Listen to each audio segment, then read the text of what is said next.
Perkenalkan, nama saya Reza Monika. Saya akan menjelaskan mengenai pengantar sistem politik dalam suatu kerangka analisis sistem. Dalam pendekatan sistem politik dianalogikan sebagai sebuah organisme yang terdiri atas bagian-bagian atau komponen-komponen yang semuanya saling berinteraksi. Hal itu memberikan dua masukan yang sangat penting. Pertama, jika terjadi sebuah perubahan dalam sebagian-bagian itu, maka akan mempengaruhi seluruh sistem tersebut.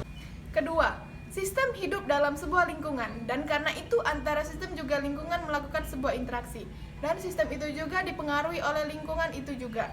Terima kasih. Perkenalkan, nama saya Indah Permatasari akan menjelaskan tentang pengertian sistem. Menurut Soekarno, pengertian sistem adalah kumpulan fakta-fakta, pendapat-pendapat, kepercayaan-kepercayaan, dan lain-lain teratur, seperti sistem filsafat. Menurut Schröder dan Voigt Jr. mendefinisikan sistem adalah kumpulan unsur-unsur atau bagian-bagian yang saling berinteraksi, saling bergantungan dan bekerja sama untuk mencapai tujuan tertentu dalam lingkungan yang kompleks. Sistem adalah sekumpulan objek, unsur-unsur atau bagian-bagian yang berbeda-beda, yang saling berhubungan, saling bekerja sama, dan saling mempengaruhi satu sama lain serta terikat pada rencana yang sama untuk mencapai tujuan tertentu dalam lingkungan yang kompleks. Assalamualaikum warahmatullahi wabarakatuh. Saya Muhammad Kadapi akan mempresentasikan tentang pengertian politik. Politik merupakan istilah terminologis yang dipergunakan untuk konsep pengaturan masyarakat, yaitu berkaitan dengan masalah bagaimana pemerintah dijalankan agar terwujud sebuah masyarakat politik atau negara yang paling baik. Jadi di dalam konsep ini terkandung berbagai unsur seperti lembaga yang menjalankan aktivitas pemerintahan, masyarakat sebagai pihak yang berkepentingan, kebijakan dan hukum-hukum yang menjadi sasaran pengaturan masyarakat dan cita-cita yang hendak dicapainya. Maryam Budiarjo mengemukakan pengertian politik adalah pada umumnya dikatakan bahwa politik adalah bermacam-macam kegiatan dalam suatu sistem atau negara yang menyangkut proses menentukan tujuan-tujuan dari sistem itu dan melaksanakan tujuan-tujuan itu. Menurut Kartini Kartono, dilihat dari struktur dan kelembagaan politik dapat diartikan sebagai sesuatu yang ada relasi dengan pemerintah, seperti peraturan, tindakan, pemerintah, undang-undang, hukum, kebijakan, atau polisi, dan lain-lainnya, yakni 1. Pengaturan dan penguasaan oleh negara. 2. Cara memerintah suatu teritorium tertentu. 3. Organisasi pengaturan dan tindakan negara atau pemerintahan untuk mengendalikan negara secara konstitusional. Perkenalkan, nama saya Gloriani Widya Yunitasari. Di sini saya akan melanjutkan presentasi kelompok, yaitu pengertian sistem politik. Sistem politik yaitu keseluruhan komponen-komponen atau lembaga-lembaga yang berfungsi di bidang politik yang kegiatannya menyangkut penentuan kebijakan umum dan bagaimana kebijakan itu dilaksanakan, yaitu hal-hal yang menyangkut kehidupan negara atau pemerintah. Cakupan studi sistem politik itu pada dasarnya menunjukkan kepada seluruh lingkup aktivitas politik, yaitu membahas hubungan dan interaksi antara lembaga-lembaga. Suprastruktur politik terdiri dari legislatif, eksekutif, yudikatif, dan infrastruktur politik terdiri dari partai politik, kelompok kepentingan, dan kelompok penekan, serta alat komunikasi dan tokoh politik yang menjadi objek bahasannya dalam kegiatan atau usaha-usaha lembaga tersebut melaksanakan fungsi-fungsinya untuk menghasilkan output, misalnya dalam bentuk peraturan atau kebijakan-kebijakan.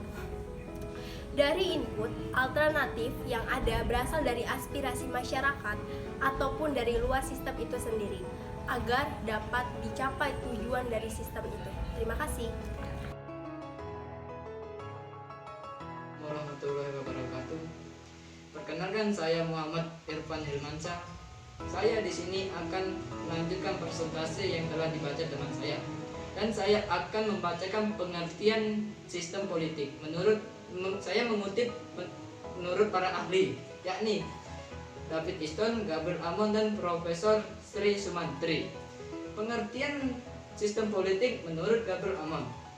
Gabriel Amon adalah sebuah sistem interaksi yang dapat ditemukan dalam masyarakat merdeka yang menjalankan fungsi integrasi dan adaptasi. Fungsi integrasi yakni yang dijalankan oleh sistem politik untuk mencapai kesatuan dan persatuan dalam masyarakat bersangkutan. Sedangkan fungsi adaptasi adalah sebuah fungsi penyelesaian terhadap lingkungan. Pengertian sistem politik menurut David Easton adalah sebuah sistem yang terdiri dari alokasi nilai-nilai dan pengalokasian nilai-nilai yang ada bersifat paksaan serta mengikat masyarakat secara keseluruhan. Dan terakhir, pengertian menurut para ahli, yakni menurut Profesor Sri Sumantri, sistem politik adalah kelembagaan dari hubungan antara manusia yang berupa hubungan antara suprastruktur dan infrastruktur. Jadi itulah sistem politik menurut para ahli.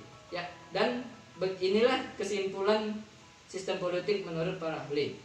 Sistem politik adalah Indonesia diartikan sebagai kumpulan atau keseluruhan berbagai kegiatan dalam negeri Indonesia yang berkaitan dengan kepentingan umum, termasuk proses penentuan tujuan, upaya-upaya mewujudkan tujuan, pengambilan keputusan, seleksi, dan penyesuaian skala prioritasnya. Sekian pengertian sistem politik yang saya kutip dari berbagai menurut para ahli. Saya tutup. Wassalamualaikum warahmatullahi wabarakatuh. Definisi sistem politik. Menurut Robert Dall'Ama, mengemukakan pengertian sistem politik adalah a political system is any persistent pattern of human relationship that involves to a significant extent power, rules, or authority. Selanjutnya, Sri Sumantri menguraikan unsur-unsur yang terdapat dalam rumusan Robert Dahl tersebut. Pada titik pertama-tama, sistem politik suatu negara merupakan suatu pola yang tetap daripada hubungan antara manusia. Dengan kata lain, sistem politik pertama-tama adalah suatu sistem hubungan antara manusia dalam suatu negara tertentu.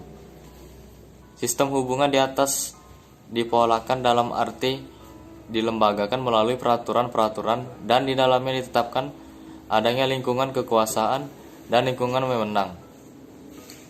Seperti telah kita ketahui, negara adalah organisasi masyarakat atau rakyat atau organisasi kekuasaan. Oleh karena itu, di dalam setiap organisasi yang bernama negara selalu kita jumpai adanya organ atau alat perlengkapan yang mempunyai kemampuan untuk memaksakan kehendaknya kepada siapapun yang bertempat tinggal dalam wilayah kekuasaan antara. Hal ini sesuai dengan karakteristik negara dalam arti formal adalah wewenang pemerintah untuk menjalankan paksaan fisik secara legal. Sementara itu, Gabriel Almond mengatakan sistem politik pada hakikatnya melaksanakan fungsi-fungsi mempertahankan kesatuan masyarakat, menyesuaikan dan mengubah pertautan hubungan, agama dan sistem ekonomi, melindungi kesatuan sistem politik dan ancaman-ancaman dari luar atau mengembangkannya terhadap masyarakat lain atau menyerangnya. Selanjutnya, David Easton mengajukan suatu definisi sistem politik yang terdiri dari 3 unsur, yaitu sistem politik menetapkan nilai dengan cara kebijakan, 2. Penetapan yang bersifat paksaan atau dengan kewenangan, 3. Penetapan yang bersifat paksaan itu tadi mengikat masyarakat secara keseluruhan. Dari beberapa pendapat tentang sistem politik seperti yang dikemukakan di atas, maka dalam sistem politik menunjukkan adanya unsur 1. Pola yang tetap dari hubungan antara manusia yang dilembagakan dalam bermacam-macam badan politik atau baik berupa suprastruktur politik, eksekutif, legislatif, dan yudikatif maupun infrastruktur politik, partai politik, golongan kepentingan, golongan penekan, alat komunikasi politik, dan tokoh politik.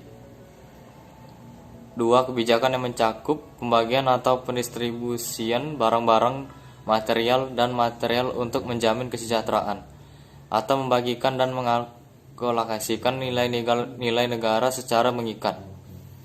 3. Penggunaan kekuasaan dan atau kewenangan untuk menjalankan paksaan fisik secara legal. 4. Fungsi integrasi dan adaptasi terhadap masyarakat baik ke dalam maupun keluar. Demikian definisi sistem politik.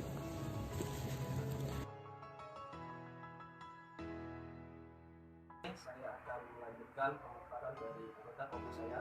Di sini saya akan melanjutkan pembahasan materi mengenai ciri-ciri ataupun atribut dalam suatu sistem politik. Dalam suatu sistem politik terdapat atribut ataupun ciri-ciri di dalam sistem politik tersebut. Menurut definisi ada 4 ciri ataupun atribut dalam sistem politik. Yang pertama adalah unit-unit dan batasan dalam suatu sistem politik. Yang kedua adalah input dan output. Yang ketiga yaitu diferensiasi dalam suatu sistem politik, dan yang keempat adalah integrasi dalam suatu sistem politik. Yang pertama adalah unit-unit dan batasan-batasan dalam suatu sistem politik. Maksudnya di sini adalah unit-unit di sini adalah bagian-bagian yang saling berkaitan dan saling bekerjasama dalam suatu sistem politik. Dalam unit-unit di sini seperti lembaga-lembaga yang bersifat otoritatif seperti lembaga dari legislatif, eksekutif maupun eksekutif. Lembaga di sini dalam menjalankan tugasnya dia mempunyai batasan-batasan seperti batasan wilayah negara atau batasan hukum serta batasan dalam menjalankan tugasnya. Yang kedua adalah input dan output. Apa itu input dan output? Input di sini adalah masukan dari masyarakat dalam suatu sistem politik. Input di sini dapat berupa dukungan ataupun dapat berupa protes seperti itu. Dan output di sini adalah hasil dari kerja sistem politik yang berasal dari input tersebut. Hasil kerja ini dapat berupa keputusan ataupun tindakan yang dilakukan oleh pemerintah. Yang ketiga adalah diferensiasi dalam suatu sistem politik. Dalam menjalankan suatu sistem politik terdapat diferensiasi ataupun perbedaan dan juga pemisahan. Diferensiasi ini misalnya seperti dalam menghasilkan suatu undang-undang pemilihan umum tidak hanya melibatkan KPU dan juga DPR yang mengesahkan undang-undang tersebut, namun harus ada melibatkan partai politik dan juga elemen-elemen masyarakat dalam menghasilkan undang-undang pemilihan umum tersebut. Dan yang keempat adalah integrasi dalam suatu sistem. Maksudnya di sini adalah selain adanya diferensiasi, tetap juga harus memperhatikan unsur integrasi. Integrasi di sini adalah keterpaduan ataupun keterkaitan antara unit-unit yang mempunyai fungsi yang berbeda dalam menjalankan tugasnya, namun saling mempunyai tujuan yang sama. Begitu. Terima kasih. Kerangka pikir sistem politik dari Gabriel Almond. Gabriel Almond lahir di Rhode Island, Amerika Serikat 12 Januari 1911 sampai dengan 25 Desember 2002. Ia seorang profesor ilmu politik pada Universitas Chicago, Amerika Serikat, dan merupakan pionir dalam studi politik perbandingan atau komparatif politik, pembangunan politik, political development, dan budaya politik, political culture. Karyanya yang paling dikenal adalah The Politics of Developing Areas yang terbit tahun 1963. Dalam konteks ini, kerangka pikir sistem politik yang dibangun oleh Almond tetap masih mengacu pada kerangka pendekatan sistem politik Eastern. Karena itu, ia adalah salah satu pengguna teori sistem politik Easton. Tetapi, dalam suatu hal, Almond berbeda cara pandang dengan Easton. Yakni menurut Almond bahwa kerangka pendekatan Easton dianggapnya masih terlampau abstrak. Oleh sebab itu, Almond juga menyayangkan kurangnya perhatian Easton pada kajian-kajian politik dalam skala mikro. Kemudian, lahirlah turunan teori sistem politik Almond dengan pendekatan struktural fungsional, yakni meninjau sistem politik suatu negara dari struktur dan fungsional institusi yang ada sebagai suatu bagian integral dari suatu sistem politik dunia. Oleh karena itu, pendekatan struktural fungsional sistem politik akan melengkapi pemahaman terhadap sistem politik yang sudah terlebih dahulu dirumuskan oleh Easton. Dalam kajian sistem politik yang terdiri atas 1. Sistem menandai totalitas interaksi di antara unit-unit dan keseimbangan di dalam sistem selalu berubah. Yang kedua, hal penting dalam sistem politik bukan semata-mata lembaga formal, melainkan juga struktur informal serta peran yang dijalankannya. Dan yang ketiga, budaya politik adalah kecenderungan utama dalam sistem politik, di mana budaya inilah yang membedakan suatu sistem politik dengan sistem politik lainnya. Asumsi tersebut bagi Almond bahwa sistem politik adalah totalitas interaksi antara unit-unit yang ada di dalamnya. Interaksi tersebut tidak hanya sebatas pada lembaga-lembaga atau aktor-aktor yang berada pada lembaga legislatif. Kembali pada masalah perkembangan pemikiran Gabriel Abraham Almond, bahwa dalam tahap selanjutnya, Almond yang kini bersama James Coleman di dalam bukunya The Political of the Developing Areas yang terbit tahun 1963, berusaha menghindari terjebaknya analisis sistem politik hanya pada kajian konstitusi ataupun lembaga politik formal. Almond dan Coleman kemudian mengarahkannya pada struktur serta fungsi yang dijalankannya masing-masing unit politik dalam sistem politik. Dengan demikian, Almond memperkenalkan konsep sistem guna menggantikan konsep power. Sementara konsep struktur digunakannya untuk mengganti konsep lembaga politik formal. Menurut Almond dalam Chiloteh, menegaskan bahwa sistem politik memiliki 4 karakteristik yang bersifat universal. Keempat karakteristik ini berlaku di negara manapun sendiri atau premis. 1. Sistem politik memiliki struktur politik. Yang kedua, fungsi-fungsi dari setiap struktur yang sama dapat ditemui di setiap sistem politik. Yang ketiga, setiap struktur politik bersifat multifungsi. Dan yang keempat, setiap sistem politik telah bercampur dengan budaya politik yang dianut warga negara masing-masing. Keunggulan dan kelemahan konsep sistem politik Easton dan Almond. Keunggulan 1. Dalam membuat analisis politik, Easton dan Almond selalu peka akan kompleksitas antara sistem politik dengan sistem sosial yang lebih besar, yang mana sistem politik adalah subsistemnya. Yang kedua, kesederhanaan pendekatan. Konsep ini dapat dipakai untuk menganalisis berbagai macam sistem politik, demokratis atau otoriter, tradisional atau modern, dan sebagainya. Konsep Easton dan Almond berasumsi bahwa semua sistem memproses komponen-komponen yang sama, sehingga kedua pendekatan itu bermanfaat dalam upaya mencari metode analisis dan perbandingan sistem politik yang seragam. Yang ketiga, konsep yang diajukan oleh Almond memberi arahan untuk mencari data baru yang dapat meluaskan cakra pola perhatian ke masyarakat non-barat dan non-modern.